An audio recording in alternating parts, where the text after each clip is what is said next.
So if Cassandra were to still be in play, would she be still a superstar rock star?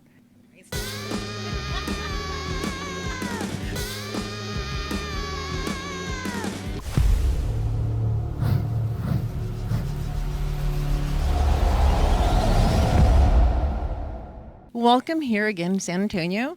I'm going to start with Tia. Tia, so we know that you're going to be now in Lilo and Stitch in the live action. So when you were approached to do this live action and to do a different role, what was your initial reaction? Well, I mean, obviously, I couldn't play Nani because I'm not 16. I was hard pressed even like 20 years ago when I did Nani back then. But it was great to have like this little Easter egg for people that saw the original film, a surprising new character that didn't exist in the original film, but more age appropriate, and a mentor of sorts. So.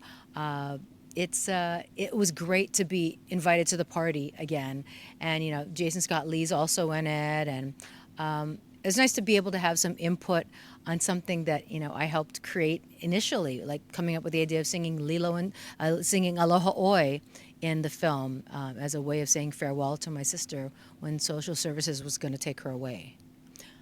Is a bizarre storyline? Yeah, social services is going to take your. Is this a cartoon or is this a Jerry Springer, TV show? But And then my question is for Mark. We know that you've done DC and Marvel. Are you planning to do any projects in the future doing the DC Marvel universe? I would be open to anything. If the story's there and I'm right for the role, I love to work. I love to act. I love to play. So there's no definite plans, but yeah, there's a project that I'm working on right now.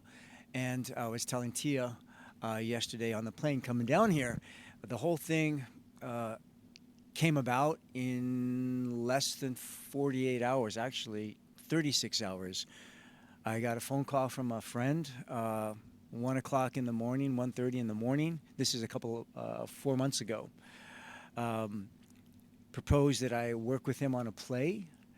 I said yes. By the time I went to sleep and woke up, the offer was there. The following day, I was on a plane from Los Angeles to Ulaanbaatar, Mongolia.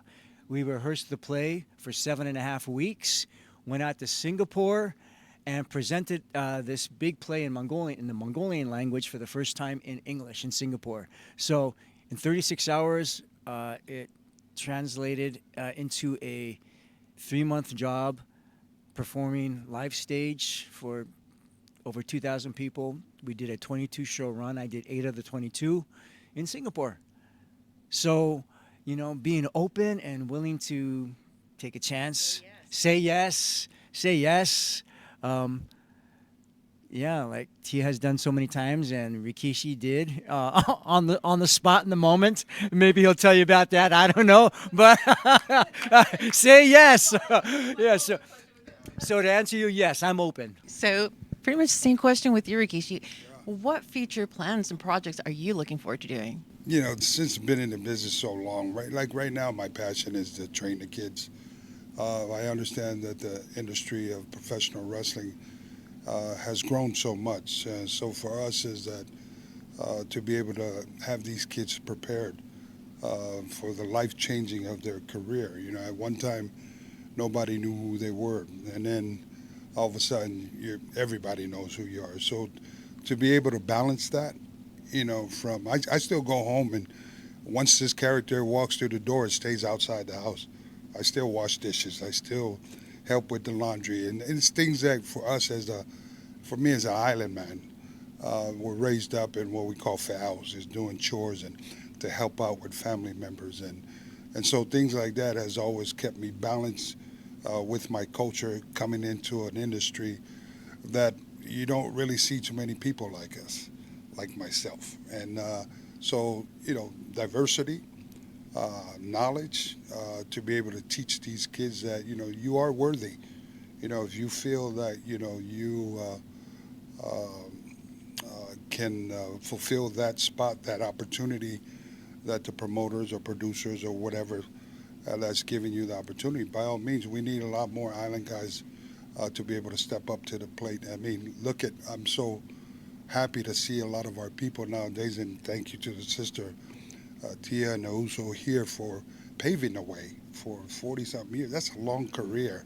And I always tell the kids, like, listen, you guys got the best thing, and it's called the cell phone in your hand, a computer in your hand.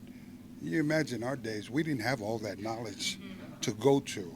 So you guys, the opportunity is here. You just got to get out there. As a simple thing as this, that a lot of kids probably don't think it's important. You got to do the work. You got to get out there and build your brand and do the work. And just, be a good person. Be a good person, because the professional wrestling business, I always tell the kids, it's bigger than you. It's what you do with your platform once you make a name for your brand, and how you're able to come back and give to the community, give to these kids that are unfortunate, So at the end of the day, it's that's my thing moving forward now. My body's torn up from being slammed, and that's why I think the steak face can go a little bit longer now. So, but yeah, and so with the academy, that's kind of our part now for our family. We've been in the professional wrestling business for 75 plus years. WWE's been open 100. So you can imagine you wonder why there's so many Samoan dynasties, so many bloodlines, all the way from our uncles, Alpha and Sika, High Chief Peter Maivia, The Rock, Yokozuna, the mighty Umanga. I mean, the list goes on. And we got 18 of us, and so far, 7 of us are in the Hall of Fame. So we got a lot more work to do, all right? With pride. That's wonderful. Very inspiring. Teach one. I do have one last question. It's going to be for Tia. So, and it's going to be a fun one.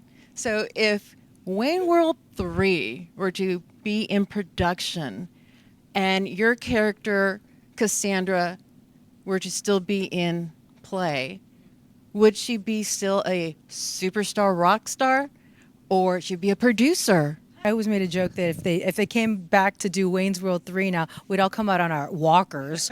But I think since it's been a long time, folks. Let's be real. But I think because I've been doing my Hawaiian music, I got a couple of Grammys for singing my Hawaiian music.